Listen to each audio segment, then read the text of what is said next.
안녕하세요. 6월 15일 목요일 매일 성경 말씀 묵상 나눔 시작하도록 하겠습니다. 기도하겠습니다.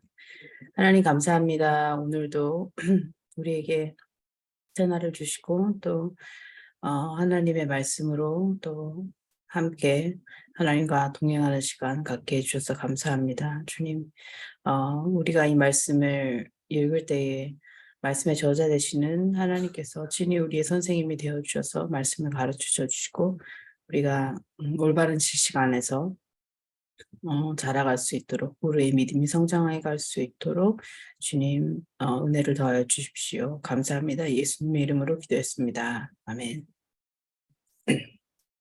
네, 오늘 말씀은 로마서 9장 30절에서 10장 4절까지 말씀입니다. 제가 읽도록 하겠습니다. 그러면 우리가 무엇이라고 말해야 하겠습니까? 의를 추구하지 않은 이방 사람들이 의를 얻었습니다. 그것은 믿음에서 난 의입니다. 그런데 이스라엘은 의의 율법을 추구하였지만 그 율법에 이르지 못하였습니다. 어찌하여 그렇게 되었습니까? 그들은 믿음에 근거하여 의에 이르려고 한 것이 아니라 행위에 근거하여 의에 이르려고 했기 때문입니다. 그들은 걸림돌에 걸려 넘어진 것입니다. 그것은 성경에 기록한 바와 같습니다. 보아라, 내가 시온에 부딪히는 돌과 걸려 넘어지게 하는 바위를 둔다. 그러나 그를 믿는 사람은 부끄러움을 당하지 않을 것이다. 형제자매 여러분, 내 마음의 간절한 소원과 내 동족을 위하여 하나님께 드리는 내 기도의 내용은 그들이 구원을 얻는 일입니다. 나는 증언합니다. 그들은 하나님을 섬기는 데 열성이 있습니다. 그러나 그 열성은 올바른 지식에서 생긴 것이 아닙니다. 그들은 하나님의 의를 알지 못하고 자기 자신들의 의를 세우려고 힘을 쓰므로써 하나님의 의에는 복종하지 않게 되었습니다. 그러므로 그리스도는 율법의 끝마침이 되셔서 모든 믿는 사람에게 의가 되어 주셨습니다. 네, 9장에서 11장으로 이어지는 바울의 이 설명을 잘 이해하기 위해서 바울의 편지를 받았던 로마에 있었던 가정 교회들이 직면한 상황을 알 필요가 있을 것 같습니다. 다른 영상에서도 이미 언급이 되었지만 잠시 리마인드를 드린다면 로마 교회는 바울이 직접 가서 복음을 전한 교회는 아니었습니다. 추측하기는 사도행전 2장에 기록된 성령이 오셨던 오순절 기간에 예루살렘을 방문 중이었던 로마에서 온 방문객들을 통해서 복음이 전해지지 않았을까 하고 추정해 볼 수 있을 것 같습니다. 그렇다면 초기에 죄송합니다. 제 감기에 걸려가지고 초기에 로마의 기독교 신자들은 유대인으로서 예수를 메시아로 받아들인 사람들이 이제 주를 이루었을 것입니다. 복음이 더 전파되면서 이제 거기에 이방인 성도들의 수가 이제 더해졌을 건데, 그러다가 주후 49년경에 이제 로마 황제 클라우디우스가 모든 유대인에게 로마를 떠날 것을 명령하면서 로마에 있던 교회들이 이제 중대한 이제 전환점을 맞게 됩니다. 로마 제국 입장에서는 기독교인인 유대인과 기독교인이 아닌 유대인의 구별이 없기 때문에 교회에 소속으로 있었던 유대인들도 로마를 떠나야 했고 그로 인해서 로마의 교회는 상대적으로 뭐 신앙의 연륜이 얼마 되지 않은 이방인 성도들의 손에 이제 맡겨지게 되는 거죠. 클라우디우스 칙령 후에 몇 년 동안 로마 교회는 이제 이방인 기독교의 뭐 플레이버라고 해야 되나요? 그런 플레이버가 더 많이 이제 성격을 띠게 되었을 것으로 추측이 되고 또 상대적으로 유대인 출신 성도들에 대한 민감성이 교회에서 많이 약해졌을 것입니다. 황제의 죽음 후에 이제 유대인 출신 성도들이 다시 이제 로마로 돌아올 수 있게 되어서 이제 다시 이주를 하기 시작했고 이제 로마에 있던 가정 교회들이 이방인과 유대인 출신 성도들을 모두 모여서 다시 이제 펠로십 교제를 시작하고 이때 이제 그들이 서로의 다름 인식하게 되었고, 이제 여러 가지 문제가 이제 야기되었을 것입니다.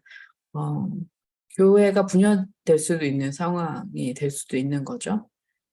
그렇게 되면 그들이 로마를 중심으로 복음을 증거하는 데 이제 실질적인 문제들이 되었을 것 같습니다.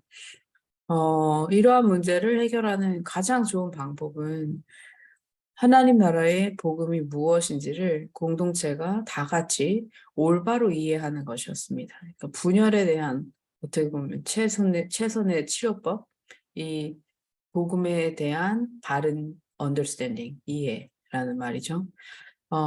그러한 이유로 이제 바울이 이 편지를 쓴 것입니다. 그들이 복음을 제대로 이해하고 한 마음으로 한 성령 안에서 연합하고 그래서 복음의 증인된 삶을 살게 하고 또 본인이 바울이 준비하고 있었던 이제 스페인으로 가기 위한 선교 여행도 이제 함께 동역자로 동참하기 위해서 이런 편지를 쓴 거죠. 그래서 8장까지 복음에 대해서 굉장히 디테일하게 잘 설명을 하고 이제 9장과 11장 사이에 특별히 하나님의 신실하심과 그분의 구원 계획 안에서 이스라엘의 위치가 어떻게 되는지를 좀 설명을 한다고 볼 수 있을 것 같습니다. 12장부터 마지막까지는 이제 실질적인 우리가 복음을 아는 사람으로서 그럼 우리가 어떻게 살아야 하는가 이제 그러한 이야기를 논하게 되는데 그 전에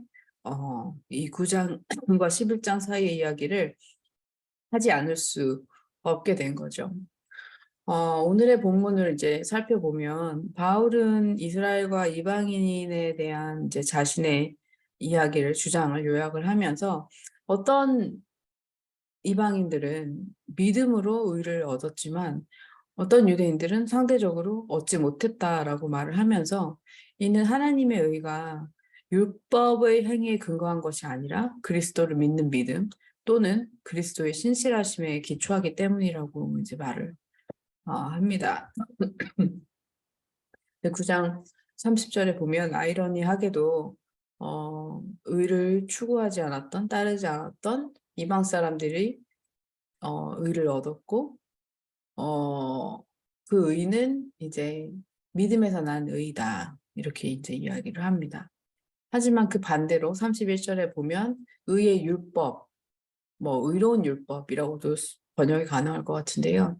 의로운 율법을 따랐던 이스라엘은 오히려 하나님의 의를 얻지 못했다. 다시 말해서 바울이 지금까지 계속 설명한 대로 이스라엘은 율법의 목적인 하나님의 언약에 대한 신실하심을 얻지 못했다라고 말을 합니다.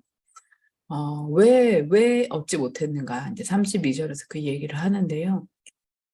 그들이 추구한 것이 신실함, faithfulness가 아니라 율법의 행위였기 때문이다. 이렇게 말을 합니다. 그래서 그들이 걸림돌에 걸려 넘어졌다. 여기서 걸림돌은 무엇입니까? 아니, 걸림돌 누구입니까? 라는 질문이 더 맞는 것 같은데, 이제 걸림돌은 예수 그리스도를 가르치는 말이죠. 율법이 가리키는 그 한 분, 메시아이신 예수 그리스도를 받아들이지 못했다라고 이야기를 합니다. 33절의 내용을 보면 이제 구약의 또 인용 구절이 나오죠. 이거는 이제 이사야서 28장에 나오는 말씀과 8장에 나오는 이야기를 두 개를 다 가지고 와서 인용을 이렇게 한 거예요. 이사야서 28장에서는 모퉁이돌, 또 8장에서는 걸림돌 이렇게 두 가지 단어가 나오는데 이 두 단어를 가지고 와서 두 가지 이미지를 가지고 설명을 하는 거죠. 그래서 이 돌이 이스라엘의 일부에게는 걸려 넘어지는 걸림돌이 되었지만 그럼에도 불구하고 이 돌은 하나님 나라 백성들에게는 하나님 나라의 기초가 되는 모퉁이 돌이다라고 설명을 합니다. 그러면서 이전에 이제 어떤 얘기를 했었냐면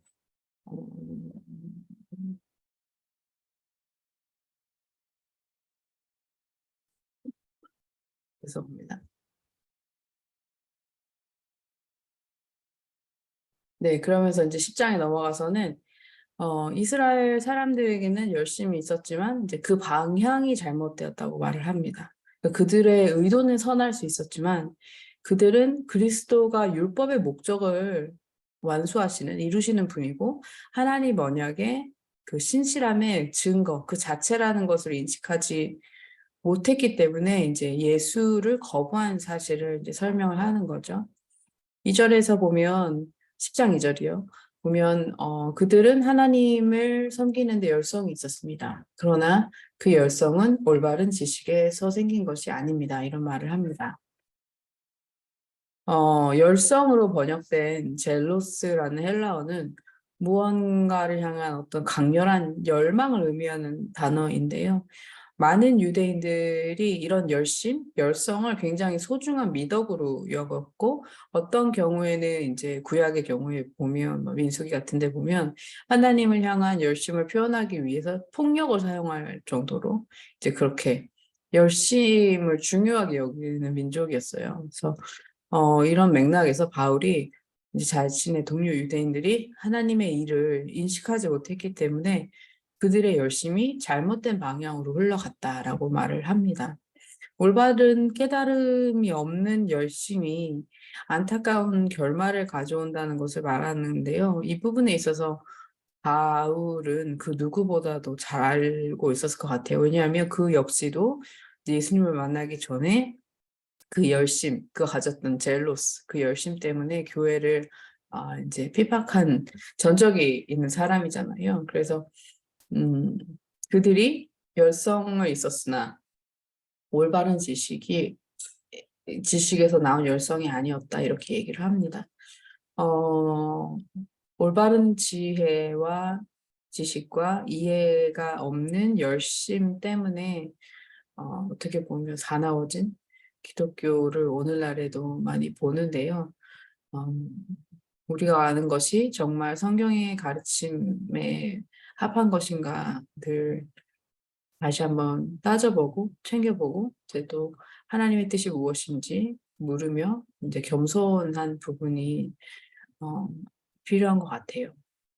이스라엘은 하나님의 의를 알지 못하고 자기 어떻게 보면 하나님을 빙자해서 자기 의를 세우려는 열심을 내다가 결국에는 하나님의 의에 이르지 못할 뿐만 아니라 순종하지 않는 결과를 가져왔습니다. 즉 이스라엘 사람들은 예수님이 하나님의 언약의 신실함 그 자체라는 사실을 깨닫지 못했고 대신 그들이 항상 해오던 방식, 즉 율법을 준수하는 방식으로 언약의 신실함을 증명하려고 했습니다. 그래서 유대인만이 율법을 가지고 있었기 때문에 유대인만이 의를 소유할 수 있다고 착각하면서 그들 자신만의 의를 붙들게 된 것이죠. 10장 4절에 보면 그러므로 그리스도는 율법의 끝마침이 되셔서 모든 믿는 사람에게 의가 되어 주셨습니다. 이렇게 얘기를 하는데요. 그리스도께서는 율법의 목적을 성취하셨고 이로써 율법을 완전하게 하셨습니다. 이제 바울은 누구나 하나님 나라의 새로운 백성이 될 수 있다라고 이제 이야기를 하면서 이방인이든 유대인이든 그를 주님으로 고백하는 모든 사람은 구원에 이른다라고 얘기를 합니다. 오늘의 본문에 포함되어 있지는 않았지만 이제 내일 본문일 것 같은데요. 9절의 이야기가 있죠. 당신이 만일 예수는 주님이라고 입으로 고백하고 하나님께서 그를 죽은 사람들 가운데서 살리신 것을 마음으로 믿으면 구원을 얻을 것입니다. 이 9절의 말씀은 어떻게 보면 9장에서 11장에 이르는 이 유닛의 핵심 구절이 되기도 합니다. 오늘의 말씀을 읽으면서 우리가 율법을 지킴으로 의를 이루려고 하는 삶을 살지는 않잖아요. 그래서 나는 여기 나오는 유대인들 같지 않아서 다행이다라고 이제 안도할 수 있습니다. 근데 과연 그러한가 돌아봐야 할 것 같습니다. 교회 성도로 살면서 구성원으로서 또 구원받은 존재로서 살지만 정말로 내가 전적인 하나님의 은혜에 의존해 살고 그분의 신실함에 기대어 살고 있는지, 아니면 나도 모르는 사이에 나의 열심과 내가 만들어가는 어떤 의로 여겨지는 그런 포장된 종교 생활을 하고 있는 것은 아닌지 하나님의 말씀의 빛을 비추어 진리 앞에 비추어 판단할 필요가 있는 것 같습니다. 유대인들이 자기네들이 믿고 확신하는 것이 틀린 것이라고 절대로 생각할 수 없었던 것처럼, 뭐 지금도 마찬가지죠. 21세기를 사는 종교적인 유대인들도 기독교에 대한 그런 거부하는 마음이나 반감이 엄청나잖아요. 그래서 나의 믿음이 어디에 근거해 있는가? 내 스스로 만들어낸 자기 확신에 근거한 것이라면 그거는 언제든 변할 수 있고 흔들 수 있는 것이죠. 그러나 그리스도의 신실하심, 하나님께서 당신의 그 언약에 신실하심을 그리스도를 통해서 보여주셨는데, 우리의 믿음이 과연 그리스도를 기초로 그리스도와의 관계 속에서 그렇게 확증되어지고 있는지 다시 한번 생각해 볼 필요가 있는 것 같습니다. 네, 오늘은 여기까지 하겠습니다. 제가 목 상태가 안 좋아서 자꾸 기침이 나오려고 해서 네, 기도하고 마치도록 하겠습니다. 하나님 감사합니다.